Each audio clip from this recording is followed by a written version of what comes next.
കോൺഗ്രസിൽ ഇപ്പോൾ ശശി തരൂരിനെതിരെ അറിയാലോ, ഇത്തരത്തിൽ ഒരു ഒറ്റപ്പെടുത്തലും കാര്യങ്ങളൊക്കെ അവർ ചെയ്യുന്നുണ്ട്. കാരണം ഇത് അവർ ചെയ്യുന്നത് എന്താണെന്ന് പറഞ്ഞാൽ കോൺഗ്രസിൽ നിന്ന് വ്യതിചലിച്ച് സഞ്ചരിക്കുന്നു എന്നുള്ളത് കൊണ്ടാണ്. ഇവിടെ അപ്പോഴാണ് പുതിയ ഒരു നീക്കം ഇവിടെ DCC പ്രസിഡന്റായിട്ടുള്ള പാലോട് രവിയിൽ നിന്ന് സ്ഫോടനാത്മകമായിട്ടുള്ള വെളിപ്പെടുത്തലുകൾ വരുന്നത്. സംസ്ഥാനത്ത് LDF ഭരണം തുടരുമെന്നാണ് പാലോട് രവി വ്യക്തമാക്കുന്നത്. കോൺഗ്രസ് 3-ാം സ്ഥാനത്തേക്ക് പിന്തള്ളപ്പെടും, 2-ാം സ്ഥാനത്തേക്കും അല്ല 3-ാം സ്ഥാനത്തേക്ക് പിന്തള്ളപ്പെടും എന്നാണ് പറഞ്ഞിരിക്കുന്നത്. പ്രാദേശിക കോൺഗ്രസ് നേതാവുമായിട്ടുള്ള ഒരു ടെലിഫോൺ സംഭാഷണത്തിൻ്റെ റെക്കോർഡാണ് DCC പ്രസിഡന്റായിട്ട് ഇപ്പോൾ വന്നിട്ടുള്ളത്. കോൺഗ്രസിന് എന്ത് സംഭവിച്ചുവെന്ന് അദ്ദേഹം ഇപ്പോൾ, അതായത് കോൺഗ്രസ് ഇങ്ങനത്തെ ഒരു അവസ്ഥ സംഭവിക്കാനുള്ള കാരണം എന്താണെന്നുള്ളത് അദ്ദേഹം വ്യക്തമാക്കുന്നുണ്ട്. വരുന്ന തദ്ദേശ ഭരണ തെരഞ്ഞെടുപ്പോടെ കോൺഗ്രസ് നാമാവശേഷമാകും എന്നാണ് അദ്ദേഹം പറയുന്നത്. മുസ്ലിം വിഭാഗം മറ്റു പാർട്ടികളിലേക്ക് ചേക്കേറും എന്നും പറയുന്നുണ്ട്. കോൺഗ്രസ് എടുക്കാച്ചരക്കാകും എന്നാണ് ഇപ്പോൾ പാലോട് രവി തുറന്നു പറയുന്നത്.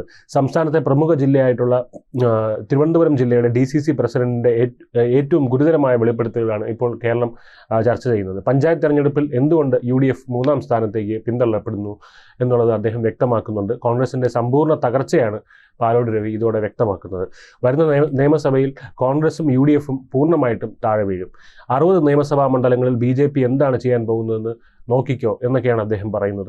പാർലമെന്റിൽ വോട്ട് പിടിച്ചതുപോലെ കാശ് കൊടുത്ത് അവർ വോട്ട് പിടിക്കും എന്നൊക്കെയാണ് പറയുന്നത്. കോൺഗ്രസ് പാർട്ടി 3-ാം സ്ഥാനത്തേക്ക് അങ്ങനെ കൂപ്പുകുത്തും എന്നും പറയുന്നു. മാർക്സിസ്റ്റ് പാർട്ടി ഭരണവും തുടരും. അതാണ് കേരളത്തിൽ സംഭവിക്കുന്നത്. ഇതോടെ ഈ പാർട്ടിയുടെ അധോഗതി ആയിരിക്കുമെന്നാണ് ഒരു പ്രാദേശിക നേതാവിനോട് DCC അധ്യക്ഷൻ മനസ്സ് തുറക്കുന്നത്. കൂടുതൽ വാർത്തകളും വിശേഷങ്ങളും നിങ്ങളിലേക്ക് എത്താൻ ABC മലയാളം സബ്സ്ക്രൈബ് ചെയ്യുക, ബെൽ ബട്ടണും അമർത്തുക.